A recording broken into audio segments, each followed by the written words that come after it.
यह चेतना रेडियो है।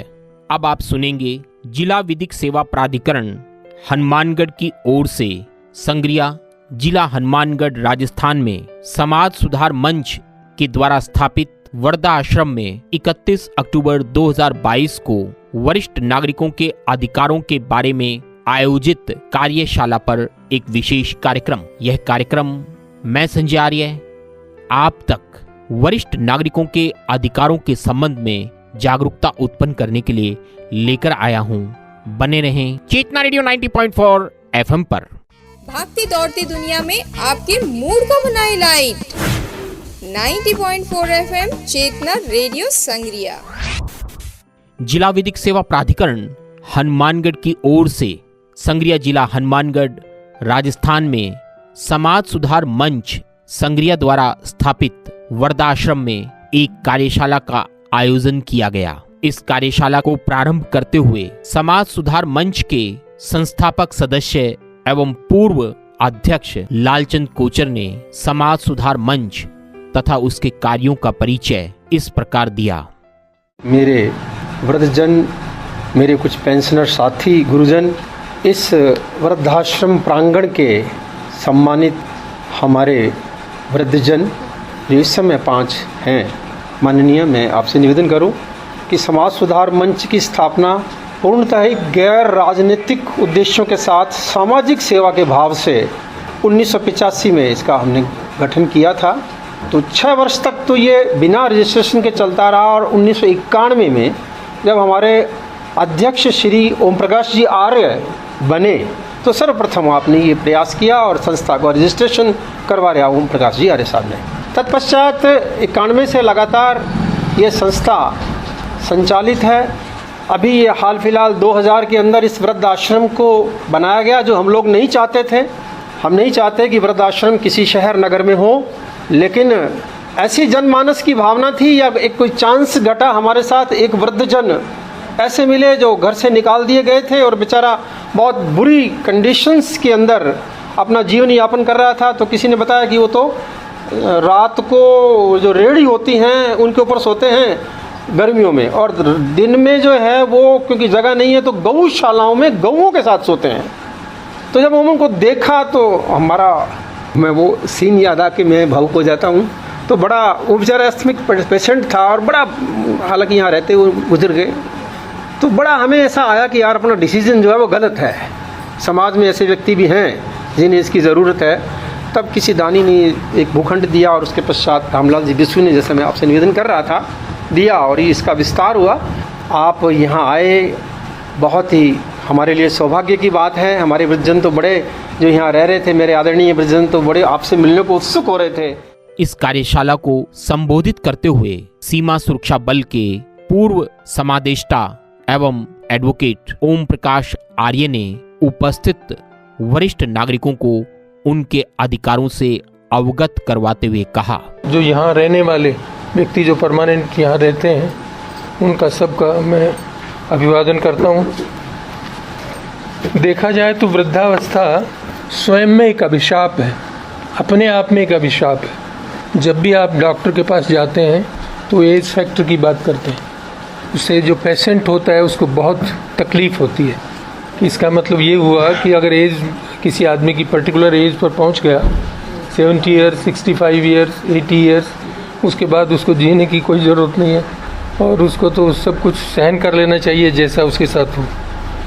ये बात सही है कि मेडिकल फैसिलिटीज़ बहुत बड़ी हैं। इसी कारण जब देश आज़ाद हुआ उस समय 31 वर्ष एक साधारण व्यक्ति की आयु थी, औसत आयु, जो आज बढ़कर 71 ईयर्स है। तो ये अच्छी बात है, ये अच्छी सेवाओं के का प्रतिफल है। अब सवाल ये आता है कि ओल्ड एज में क्या करे आदमी। औसत आयु तो बढ़ गई, लेकिन जैसा मैंने कहा कि कोई प्रॉपर ट्रीटमेंट शायद सभी तकलीफ़ों के लिए नहीं है, इसलिए उनको बड़ी दिक्कत होती है।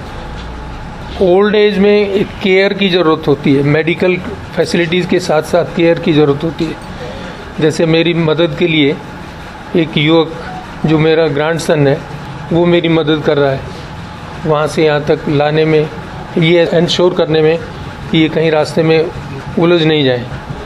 आपको मैं ये बताऊं कि जो विकसित देश हैं, स्पेशली अमेरिका, कनाडा और ऑस्ट्रेलिया, इनमें जो हेल्थ केयर की जिम्मेदारी है वो स्टेट की है।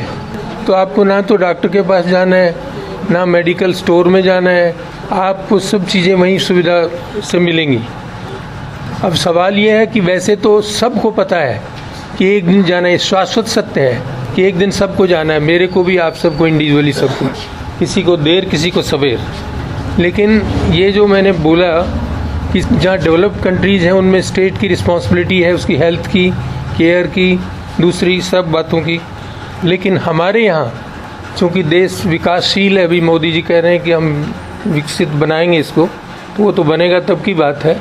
आज की तारीख में विकसित देश की कैटेगरी में नहीं है और ना ही वो सारी फैसिलिटीज़ यहाँ के नागरिकों को मिल रही है। बेशक ये शाश्वत सत्य है कि सबको पता है कि जाना है एक दिन, लेकिन फिर भी जो बुज़ुर्ग हैं वो अपने आप से पूछें और अपने उनकी तरफ से अगर पूछें कि और जीने की इच्छा है, तो मैं समझता हूँ वैसे कंसील चाहे कोई करे, लेकिन वो ये मानता है कि हाँ मैं और जीना चाहता हूँ, लेकिन शर्त लगाता है वो कि मेरा स्वास्थ्य ठीक रहे, कोई तकलीफ़ ना हो। तो वो सब कुछ देखना चाहता है, अपने वंशजों का प्रगतिशील होना देखना चाहता है, वो कोई ऊंचा पद प्राप्त कर लें, कोई ज़्यादा प्रॉपर्टी इकट्ठी कर लें, ये सब देखने की इच्छा हर एक वृद्ध आदमी में होती है और उसका सांसारिक लगाव भी बढ़ता चला जाता है। लेकिन ये देखने वाली बात है कि जैसा मैंने इससे पहले कहा कि आदमी ये शर्त लगाता है कि फैसिलिटीज़ मेरे को सब मिलनी चाहिए, स्वास्थ्य मेरा ठीक होना चाहिए, तो ही मैं जीना चाहता हूँ, अन्यथा नहीं। अब बुढ़ापे में वाकई में प्रॉब्लम भी बहुत सी है। बुढ़ापे में इतनी तकलीफ़ें हैं कि उनका बखान करते करते शायद मेरे ख्याल से बहुत समय लगेगा। आपको शायद पता होगा कुछ एक को कि एक नया एक्ट पास हुआ था, maintenance of parents and senior citizens act. इसमें बूढ़े लोगों की केयर के लिए ये कानून बना और वैसे तो धारा 125 की जो फैसिलिटी थी वो माँ बाप की भरण पोषण की भी जिम्मेदारी बताती है किसी भी व्यक्ति के प्रति, लेकिन ये अलग से एक्ट बनाया 2007 में शायद, जहाँ तक याद है मुझे। और 2007 में ये जो एक्ट बनाया, इसमें ये बड़ा काम का एक्ट था, लेकिन अफसोस की बात यह है कि इसका सदुपयोग नहीं हो रहा है। इस एक्ट में क्या था, एक तो सबसे बड़ी बात ये थी कि इसमें 125 में जैसे लिमिट है कि कितना उसको भत्ता मिलना चाहिए, कितना मेंटेनेंस मिलना चाहिए, वो लिमिट नहीं है उसमें। उस एक्ट के अनुसार जो आश्रित, जिसके ऊपर आश्रित है वृद्ध आदमी या महिला, वो उसका परिवार का स्टैंडर्ड, लिविंग स्टैंडर्ड देख के उसके बाद वो अथॉरिटी ऑर्डर करती है। और अफसोस जोरदार बात यह है कि ये एक एसडीएम को पावर दी हुई है, प्रिजाइडिंग अफसर वो होते हैं इस कोर्ट के, कोर्ट तो नहीं कहूँगा मैं, पर फिर भी जो संस्था है जो कानून के हिसाब से बनी है, तो एसडीएम उसका प्रिजाइडिंग अफसर है। और कोई भी व्यक्ति जो ये समझता है कि मेरी मेंटेनेंस, मेरी केयर ठीक नहीं हो रही है और आपको रोज़ाना अभाव ही अभाव देखना पड़ता है, तो आप चाहें तो एसडीएम को बोल सकते हैं, एक एप्लीकेशन उसके यहाँ दे सकते हैं, सिंपल एप्लीकेशन, कि मेरी देखभाल नहीं हो रही है, मैं वृद्ध आदमी हूँ, मेरी कोई सोर्स ऑफ इनकम नहीं है और मुझे मेंटेनेंस के और आदेश पारित किए जाएं मेरे बेटे के खिलाफ, पत्नी के खिलाफ या जो भी परिवार में दूसरा व्यक्ति है जिसके पास आय का साधन है।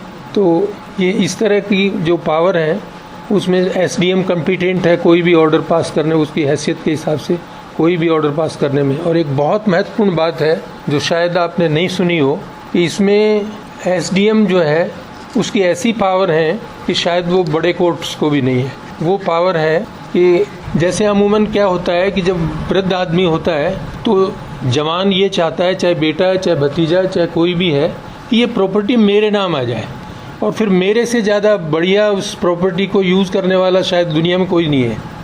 अपने वेज एंड मीन्स हैं उसके और उसके हिसाब से वो समझता है कि मैं ही विद्वान हूँ, दुनिया में मेरे से ज़्यादा अकल किसी में नहीं है और मैं ये अपने पास प्रॉपर्टी लेके उसको बिजनेस करूँगा, ये करूँगा, वो करूँगा, इंडस्ट्री लगाऊँगा। उसकी इस तरह से प्लानिंग होती है और जो भी हो इमीडिएट प्लानिंग तो ये है कि बूढ़े से गिफ्ट डीड करवा लूँ, सेल डीड करवा लूँ, इस तरह का। विल नहीं, क्योंकि विल में जो लागू होती है वो मृत्यु के बाद लागू होती है, इसलिए उसको तो चाहिए या तो गिफ्ट डीड या रजिस्टर्ड डीड। अब वो अगर एक बार आपने रजिस्ट्री करवा दी उसके फेवर में तो आपको रेवेन्यू वाले कोई मदद नहीं करेंगे, इवन कोर्ट्स भी कोई मदद नहीं करेंगे। आप उसको चैलेंज कर सकते हो, बट बहुत लंबा प्रोसीजर है। लेकिन जो इस कानून की जिसकी मैं बात कर रहा हूँ उसमें एक इतनी ज़बरदस्त पावर दी हुई है एसडीएम लेवल के अफसर को कि जो रजिस्ट्री है वो कैंसिल करवाने के लिए आप अगर सूट फाइल करेंगे सिविल कोर्ट में तो वर्षों लगेंगे, लेकिन उस कोर्ट को ये पावर है, एसडीएम को ये पावर है कि वो उसको कैंसिल कर सकता है। और ये कैंसिल करने की पावर बड़े सिविल कोर्ट को भी समरी प्रोसीजर से नहीं है। और ये जो काम है ये भी बहुत महत्वपूर्ण है, नालसा वाला जो ये आज जज साहिबा पधारी हुई है हमारे यहाँ, क्योंकि नालसा का उद्देश्य यही था कि जो नीडी लोग हैं, जो सक्षम लोग नहीं हैं, वीकर सेक्शन के लोग हैं, उनके लिए कोई न्याय की व्यवस्था होनी चाहिए और उसके लिए ये सब कुछ हुआ है। और ये जो इसका जो हेड है वो नॉर्मली सुप्रीम कोर्ट का चीफ जस्टिस होता है। अभी आज जैसे अभी चेंज होंगे जज साहब तो दूसरे जज साहब जो आसीन होंगे पद पर उनको ये मिलेगा, वो चेयरमैन होंगे। और हर एक डिस्ट्रिक्ट में एक एक एडिशनल डिस्ट्रिक्ट एंड सेशन जज के रैंक का अधिकारी इस काम को देखता है और ये इंश्योर करते हैं कि जिस आदमी के पास साधन नहीं है, जैसे मान लिया उसके बेटे ने या भतीजे ने या भांजे ने उसकी प्रॉपर्टी छीन ली और उसके पास पैसा नहीं है वकीलों को पेमेंट करने के लिए, अदालत में खर्चे के लिए, तो वो प्रोवाइड करेंगे, ये नालसा वाले प्रोवाइड करेंगे। मैं एक बात और बताना चाहता था कि जैसे एक बात मैंने प्रसंगवश बोली थी कि डॉक्टर के पास जाएंगे तो वो ज़्यादा एज फैक्टर की बात करते हैं, लेकिन मैंने तो एक और बात देखी। मेरे को खुद को मैंने 2-3-4 जगह सलाह ली, एग्जामिन करवाया, तो मुझे ये नहीं कहा गया कि आपको पार्किंसंस है। न जाने क्यों डॉक्टर स्लिप में हेजिटेट करता है ये डायग्नोज करने में, उसमें लिखने में, न जाने क्या कोई कारण है, ये तो अभी तक मैं नहीं खोज पाया इस कारण को। लेकिन जबकि पार्किंसंस देखिए जैसे हाथ किसी के हिलते हैं, किसी का पैर हिलता है, शरीर में जो फंक्शन है, चाहे चलना है, उठना बैठना है, सब पर प्रभाव डालती है ये चीज़। और उसके लिए ये पर्ची पर लिखना भी गुनाह है क्या? जब तक डायग्नोसिस सही ढंग से नहीं होगा तब से इलाज की उम्मीद कैसे कर रखेंगे आप? तो ये कुछ चीज़ें हैं जिनके तरफ अपने को ध्यान देना है। और जहाँ तक सवाल है समाज सुधार मंच का, श्री कोचर ने सब कुछ बता दिया, मुझे कुछ भी कहने की उसमें आवश्यकता नहीं है। जब मौके पर हम थे तो हमने जो कुछ किया जो बुद्धि के अनुसार सही था, आप लोगों के सहयोग से किया, अकेले ने मैंने कुछ नहीं किया। उस समय समाज सुधार मंच में 16 जैसे वो कांग्रेस वाले बोलते हैं 23 जी, ऐसे ही 60 जी थे और सारे यंग लोग थे। और मेरे को याद है जब ये रेलवे के ज़मीन को कब्जा तुड़वाने के लिए जिस दिन आए तो सब ने फ़ोन करना शुरू कर दिया मेरे यहाँ कि हमारे बच्चे को आप मंच से निकाल दो, छुट्टी दे दो, उसका नाम काट दो। तो इतने डर गए सब लोग। तो मैंने कहा कोई बात नहीं, मेरे पास आए वो जो आदमी कब्जा करने वाले थे उनमें से एक ने हिम्मत की और मेरे पास आ गया और कहने लगे आपको ये बताओ कि भीष्म पितामह की मौत तो उन्होंने खुद बताई थी, आप अपनी मौत बताओ कैसे होगी, कैसी मौत चाहते हो आप? तो मैंने उनको कहा कि भाई मैं तो जो लोग मंच के हैं, जनता के प्रतिनिधि हैं, उस संस्था के आदेश से काम कर रहा हूँ और अगर वो ये कहेंगे कि ये नहीं करना तो मैं नहीं करूँगा, कोई बात नहीं। तो मैंने उनको जब पूछा उसने नाम तो मैंने एक लिस्ट दे दी और लिस्ट में उसने धमकाना शुरू कर दिया सबको। मैंने इमरजेंसी मीटिंग बुलाई और सबको कहा कि भाई बोलो, इस तरह की धमकियाँ मिल रही हैं, आप क्या चाहते हैं? तो उन्होंने कहा नहीं। मैंने कहा मैं छोड़ दूँ ये काम, अपने छोड़ दें ये काम? उन्होंने कहा जी बिल्कुल नहीं छोड़ना, साथ रहें आपके और करना है। और वो हमें सफलता मिली उसमें, अच्छी बात ये थी। अब मैं ज़्यादा टाइम नहीं लेते हुए मैं एक सुझाव देना चाहता हूँ, क्योंकि जैसा मैंने कहा विकसित देशों में तो ये जिम्मेदारी होती है स्टेट की। अपने जैसे देश में भी ऐसी संस्थाएं हैं जैसे ये अपनी संस्था है कि जो लोगों को एक्सेप्ट करते हैं ओल्ड एज में केयर के लिए। लेकिन इसमें मुझे ये कहना होगा कि जो क्रिश्चियंस हैं वो बहुत आगे हैं और क्रिश्चियंस की बड़ी इंस्टीट्यूशंस हैं। मैं दिल्ली में 25 साल लगभग रहा हूँ। दिल्ली में मुझे कम से कम भी 1 दर्जन संस्थाओं का पता है जो आप अगर किसी भी व्यक्ति को ले जाएंगे जिसको ज़रूरत है तो वो इन्वेस्टिगेशन करेंगे और उसके बाद में आपको कहेंगे कि ठीक है आप इनको छोड़ जाइए, और वो उनको भर्ती कर लेते हैं, सारी जिम्मेदारी उठाते हैं। तो ये हुई प्राइवेट संस्था। और एक तीसरी जो कैटेगरी की है वो मैं एक बात और कहना चाहता था, ये तो हुई भरण पोषण की, मेंटेनेंस की और लुक आफ्टर केयर करने की। लेकिन मैं ये कहता हूँ कि किसी आदमी को, कोई संपन्न व्यक्ति है जिसके पास आर्थिक रिसोर्सेज बहुत हैं, कोई कमी नहीं है, क्या वो भी केयर का मोहताज है? वो है। कोई भी व्यक्ति अकेला, अगर वो अकेला में रह रहा है, अलूफनेस बहुत ख़राब चीज़ है, बहुत ख़राब चीज़ है। यदि वृद्ध आदमी को कोई बात करने वाला नहीं हो तो उसकी कोई जीवन नहीं, कोई ज़िंदगी नहीं। तो मैं ये चाह रहा था कि यहाँ तो जो आप कर रहे हैं व्यवस्था सही कर रहे हैं, अपने ही है, मैं भी उसका पार्ट एंड पार्सल हूँ, लेकिन अपने को कोई मनोरंजन गृह इसी में वर्कआउट करके किसी को दिक्कत ना देते हुए, जो ऑलरेडी इसमें मेट्स हैं उनके अलावा ये जगह श्री विश्व जी ने जो बड़ा ज़बरदस्त काम किया, मैं इसमें इंडोर गेम्स का खर्चा मैं वहन करने को तैयार हूँ। मैं ये चाहता हूँ कि एक इसमें मनोरंजन गृह एस्टेब्लिश किया जाए और उसमें जिन लोगों को ज़रूरत है, घर में ऊब जाता है, कोई अलूफनेस महसूस करता है, तो वो यहाँ आके घंटा, आध घंटा, 2 घंटा बिता सकता है। भागती दौड़ती दुनिया में आपके मूड को बनाए लाइट। 90.4 FM चेतना रेडियो संग्रिया।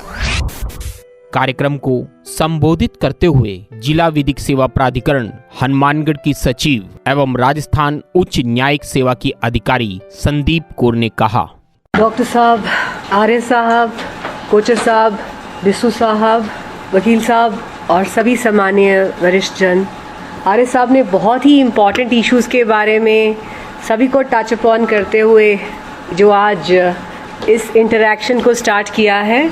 हम हमेशा जब अपने देश के लेवल पर या इंटरनेशनल लेवल पर अपने हिंदुस्तान के डेमोग्राफिक डिविडेंड की बात करते हैं कि हमारी जो एडल्ट सिटीजन्स की संख्या है वो इतनी अच्छी है कि उसके आधार पर हम कहते हैं हमें एक एडवांटेज, एक लाभ प्राप्त है दूसरे देशों के ऊपर। लेकिन उस बात को सिर्फ हम सतही तौर पर ही शायद कह देते हैं। अगर ये बात को हम वाकई में समझते होते तो शायद हमारे जो आजकल समाज में सीनियर सिटीजन्स होम का चलन हुआ है वो शायद नहीं हुआ होता।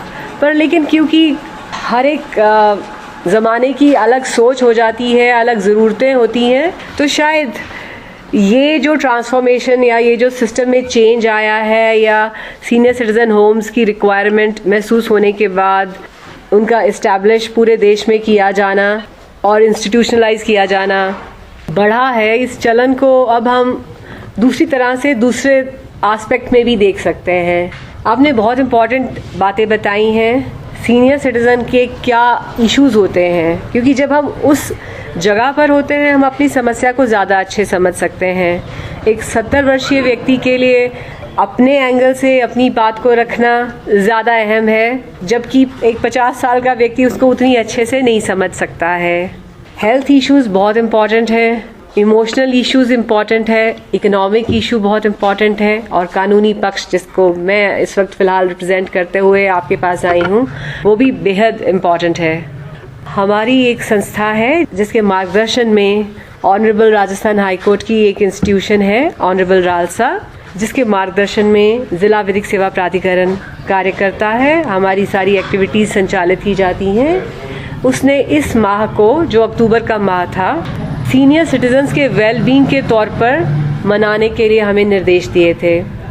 आज यहाँ आने का मकसद भी यही है कि जो इश्यूज़ हमारे वरिष्ठ जनों को छूते हैं, उनकी ज़िंदगी को प्रभावित करते हैं, अगर उसमें ज़िला विधिक सेवा प्राधिकरण किसी प्रकार से अपना उन प्रॉब्लम्स को सुलझाने में या किसी तरह का लीगल कंट्रीब्यूशन भी हम दे सकते हैं तो हमें उसका प्रयास करना चाहिए। अभी डॉक्टर साहब जैसे अभी मेडिकल चेकअप के लिए यहाँ पे पधारे हुए हैं, ये तो आपके हेल्थ का एक एस्पेक्ट है कि रेगुलर चेकअप होता रहे, रेगुलर आपको डॉक्टर साहब की एडवाइस मिलती रहे, क्योंकि सेहत से ऊपर कुछ भी नहीं है। और एंटरटेनमेंट का जो आपने इशू उठाया वो बहुत इम्पॉर्टेंट है। अगर यहाँ पे इस परिसर में आप आने वाले समय में कुछ ऐसी व्यवस्था करते हैं जिससे आसपास के जो सीनियर सिटीजन्स हैं वो भी पधारें और जो यहाँ पे रह रहे हैं, यहाँ के जो इनमेट्स हैं, उनका मनोरंजन हो, तो वो बहुत अच्छा कंट्रीब्यूशन रहेगा संग्रिया के समाज के लिए। ज़िला विधिक सेवा प्राधिकरण सक्षम विधिक सेवा प्रदान करता है, जिसमें हम निःशुल्क कानूनी सेवा के तहत उन व्यक्तियों को सहायता देते हैं जिनके पास संसाधन नहीं है। यदि किसी व्यक्ति को कोई मुकदमा करना है, उसके अधिकारों पे किसी प्रकार का कुठाराघात हुआ है और अदालत जाने की अब नौबत आ गई है, पर संसाधन नहीं होने की वजह से वो इसमें परेशानी महसूस कर रहा है, तो निःशुल्क विधिक सहायता ज़िला विधिक सेवा प्रदान करता है, ज़िला विधिक सेवा प्राधिकरण के द्वारा प्रदान की जाती है। हम आपको एक वकील की सहायता देते हैं जो आपका मुकदमा दायर करवा सकता है कोर्ट में। अगर आपको प्रशासन के समक्ष किसी प्रकार की अर्जी देने में दिक्कत आती है तो हमारे पास PLVs की एक टीम है, पैरालीगल वॉलंटियर्स हैं, वो आपको मदद करते हैं उसके लिए। जिनके पास संसाधन की कमी के वजह से निःशुल्क विधिक सहायता प्राप्त करने की पात्रता है, उसमें जो ब्रॉड कैटेगरी संसाधन की कमी की है वो ये है कि आपकी सालाना आय 3 लाख रुपए से यदि कम है और आप मुकदमा दायर करना चाहते हैं या कोई मुकदमा जो आपके खिलाफ दायर हुआ है उसको लड़ना चाहते हैं, तो हमारे पास आप अर्जी दे सकते हैं, जिसके मद्देनज़र एक वकील जो मुफ्त तौर पर आपकी पूरे मुकदमेबाजी के दौरान सहायता करेगा, उसकी सेवाएं दी जाती हैं आपको। और इसमें ना केवल मुकदमा दर्ज करवाने में वो मदद करता है, लगातार आपको जो कानूनी सहायता की ज़रूरत है वो भी वो देता है। कोई अर्जी देनी हो, बयान करवाने हो, एविडेंस करवानी हो, बहस मुकदमे में करनी हो, तो वो भी काम उसी वकील का है। जिसको निःशुल्क विधिक सेवा प्रदान की जाती है उसको एक पैसा भी वकील को अदा नहीं करना होता। तो आज के इस कार्यक्रम को मैं चाहती हूँ आप आगे बढ़ाएं, तो मैं आपसे विदा चाहती हूँ। आपका बहुत बहुत शुक्रिया, आपने मेरे को इतने धैर्यपूर्वक सुना। धन्यवाद। इस कार्यशाला के दौरान सामुदायिक चिकित्सा एवं स्वास्थ्य केंद्र के चिकित्सकों द्वारा वरिष्ठ नागरिकों के स्वास्थ्य की जांच भी की गई।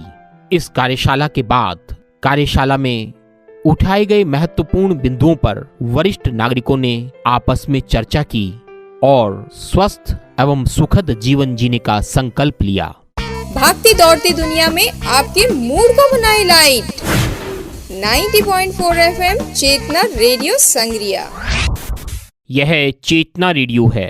आप जिला विधिक सेवा प्राधिकरण हनुमानगढ़ की ओर से संग्रिया जिला हनुमानगढ़ राजस्थान में समाज सुधार मंच द्वारा स्थापित वर्धाश्रम में वरिष्ठ नागरिकों के लिए दिनांक 31 अक्टूबर 2022 को आयोजित कार्यशाला पर एक विशेष कार्यक्रम सुन रहे थे। इस कार्यक्रम में वरिष्ठ नागरिकों को उनके अधिकारों से परिचित करवाया गया। मैं संजय आर्य आपके अधिकारों की जानकारी के लिए ऐसे कार्यक्रम लेकर आता रहूंगा। बने रहें अपने रेडियो पर, चेतना रेडियो पर, आपका अपना रेडियो चेतना रेडियो। धन्यवाद।